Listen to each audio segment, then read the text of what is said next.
Allez, on se retrouve juste pour vous montrer, on en a parlé lors de la dernière vidéo, justement sur une session où il y avait beaucoup de nuisibles.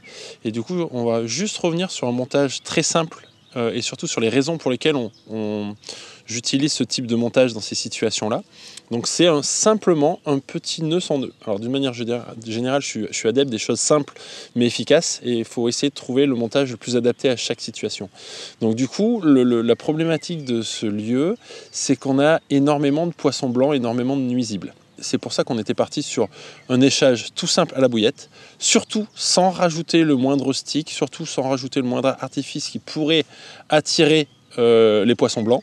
Donc juste une bouillette, un montage rigide exactement pour les mêmes raisons. C'est même sans rajouter de stick, l'appât va avoir tendance peut être déplacé par les poissons blancs. Du coup, le fait d'avoir quelque chose de rigide, on limite les risques d'emmêlement. L'autre chose, étant donné qu'on pêche du bord, donc du coup, sur une pêche du bord, c'est vrai que le montage fluoro a tendance à être plus pêchant sans ajouter de stick. Si on ajoute un stick, le fluoro n'est plus indispensable, mais dans notre cas, le fluoro l'était, et même le cheveu était en fluoro. C'est-à-dire qu'en l'absence de nuisibles, on peut se permettre de faire un cheveu souple. Par contre, le fait d'avoir l'intégralité en un seul matériau, d'un seul morceau, le bas de ligne, on limite les risques d'emmêlement. Le cheveu n'a pas tendance à faire le tour de l'hameçon et du coup le montage reste pêchant. Donc pareil, on a utilisé une taille d'hameçon assez grosse par rapport à la taille des poissons. Donc là on avait un curve en 6.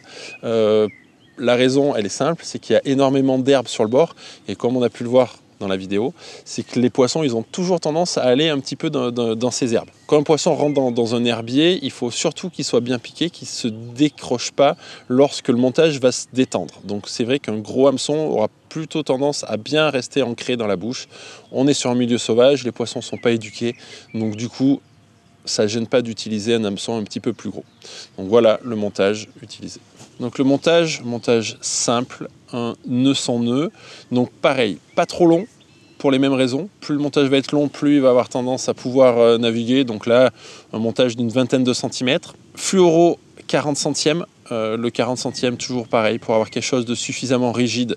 On pourrait affiner, mais plus on va avoir quelque chose de fin, plus on va avoir quelque chose de souple. Donc le 40 centièmes est un bon compromis dans notre situation.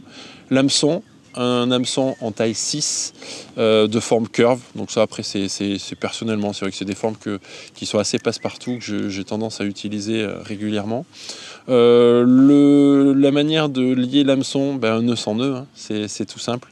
On passe dans le bon sens, on fait des tours, donc suffisamment de tours. J'ai tendance à aller au moins au niveau de la pointe, voire légèrement au-delà. Et ensuite, du coup, le cheveu qu'on adapte en fonction de la taille de lèche qu'on utilise. Donc là, c'est une bouillette en 20 mm. Si on veut utiliser une bouillette de 16, on refait un bas de ligne avec un cheveu légèrement plus court. Voilà.